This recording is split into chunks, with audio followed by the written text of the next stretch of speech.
उसे सब बता दिया। अब भाई दूर पहाड़ी पर गए और वहां जाकर आग जला दी और उस आग के आगे चलनी रख दी।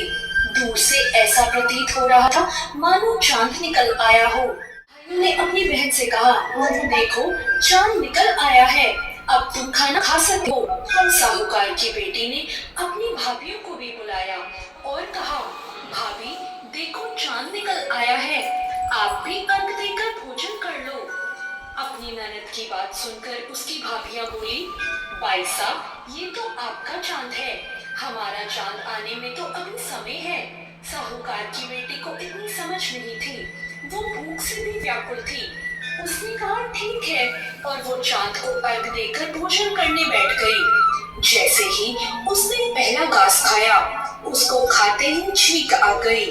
दूसरा घास खाते ही उसमें बाल निकल आया और तीसरा घास अभी खाने ही वाली थी कि उसके ससुराल से बुलावा आ गया कि उसका पति बीमार है और वो जिस भी हालत में हो तुरंत ससुराल पहुँचे। अब उसकी माँ उसे ससुराल भेजने के लिए कपड़े निकालती है तो बक्से में से सारे कपड़े काले रंग के निकलते हैं। उसके बाद माँ दूसरे बक्से में से कपड़े निकालती है तो सारे कपड़े सफेद रंग के निकलते हैं। जब बेटी ये देखती है तो कहती है, माँ तुम रहने दो, मैं ऐसे ही चली जाती हूँ, देर हो रही है।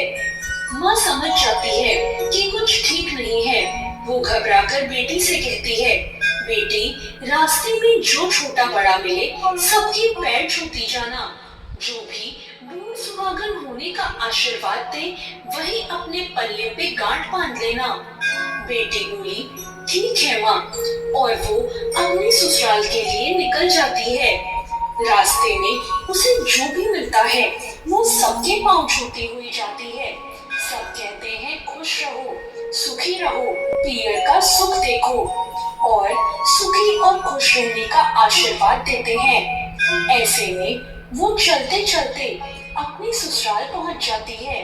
ससुराल के दरवाजे पर उसकी छोटी ननद थी। जब वो उसके पांव छूती है तो वो आशीर्वाद देती है, सदा सौभाग्यवती रहो, पुत्रवती रहो, बूढ़ सुहागन हो। ये सुनते ही वो लड़की अपने पल्ले से गांठ दे लेती है। अब वो घर के अंदर जाती है तो देखती है कि उसका पति तो मरा हुआ जमीन पर लेटा है और उसे शमशान ले जाने की तैयारी हो रही है। वो ये देखकर बहुत रोई, बहुत चिल्लाई। जैसे ही उसे ले जाने लगी वो रोती चिल्लाती बोली, मैं इन्हें नहीं ले जाने दूंगी। पर उसकी बात कोई नहीं माना। वो बोली, अच्छा ठीक है, मैं भी साथ जाऊंगी। अब जब वो मान ही नहीं रही थी तो सब बोले ठीक है, साथ में ले चलो। तो फिर वो शमशान भी साथ में चली गई। अब जब उसके पति को जलाने का समय आया तो वो बोली, नहीं, मैं इन्हें जलाने नहीं दूंगी। सब बोले, पहले तो पति को खा गई, अब उसकी मिट्टी भी खराब कर रही है। लेकिन वो फिर भी नहीं मानी। गांव के और परिवार के सभी लोगों ने ये निर्णय लिया कि इसे यही रहने देते हैं। इसके लिए यही एक झोपड़ी बनवा देते हैं और वहां वो अपने पति को लेकर रह लेगी। अब वो वहां पति के साथ रहने लगी। पति की साफ सफाई करती, उसके जाले साफ करती, उसके पास बैठी रहती। अब रोज छोटी ननद दिन में 2 बार आकर उसे खाना दे जाती थी। अब वो हर चौथ का व्रत करती, चांद को भी अर्घ देती, जो देखकर ही खाना खाती। अब उसको चौथ का व्रत करते देख करवा माता आती तो कहती, करवो ले, भाइयों की प्यारी बहन करवो ले, घड़ी बुखारी करवो ले। फिर वो चौथ माता से अपने पति के प्राण मांगती। चौथ माता उसे कहती, हमसे बड़ी चौथ आएगी तो उससे मांगना। ऐसे कहकर सभी चौथ आई। सब ये कहकर चली गई कि जब मुझसे बड़ी चौथ आए तो उससे अपने पति के प्राण मांगना। I want to ask like recently. अब अश्विन की चौथ आती है। दोनों ताल तो लिखा वो पीछे। लड़की उनसे भी अपने पति के प्राण मांगती है। अश्विन की चौथ कहती है, तुझसे कार्तिक की चौथ यानी करवा चौथ माता नाराज है तो उनसे ही अपने पति के प्राण मांगना, और कुछ भी हो जाए पति के प्राण मांगने से पहले उन्हें जाने मत देना। अश्विन की चौथ बताती है तुम करवा लेके रखना, सारा श्रृंगार का सामान अपने पास रखना, और जब करवा चौथ माता आए और जो जो मांगती रहे उन्हें देती रहना। अब जब उसकी छोटी ननद खाना देने आई तो उसने अपनी छोटी ननद से पूरे श्रृंगार और सुहाग का सारा सामान मंगवाया और करवे भी मंगवाए।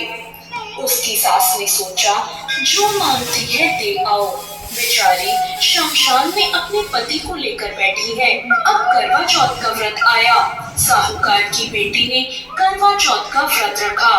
चांद निकलने पर अर्घ दिया और चौथ माता की जोत करी। अब चौथ माता प्रकट हुई और बोली, करवोले भाइयों की प्यारी बहन करवोले, दिन में चांद उगाने वाली करवोले, घड़ी बुखारी करवोले। तब उसने करवा चौथ माता के पैर पकड़ लिए और बोली, माता मेरा सुहाग वापस करो। चौथ माता बोली, तू तो बहुत भूखी है, सात भाइयों की प्यारी बहन है, तुझे सुहाग से क्या काम। वो बोली, नहीं माता, मैं आपके पैर तब तक नहीं छोड़ूंगी जब तक आप मेरा सुहाग वापस नहीं करती। चौथ माता को उस पर दया आ गई। चौथ माता ने कहा, ला सुहाग का सामान दे।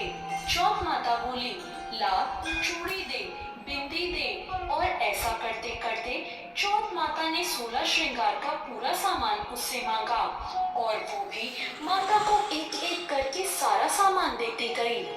चौथ माता बोली, तू तो पूरी तैयारी करके बैठी है, लगता है तुझे कोई सिखा के गया है। वो बोली, नहीं माँ, मुझे कौन सिखाएगा। चौथ माता ने अपनी आंखों से काजल निकाला, नाखूनों से मेहंदी निकाली, मांग से सिंदूर निकाला और चुटकी उंगली का छींटा मार दिया। उसका पति जीवित हो गया। चौथ माता जाते जाते उसकी झोपड़ी पर लात मार गई, जिससे उसकी झोपड़ी महल बन गई।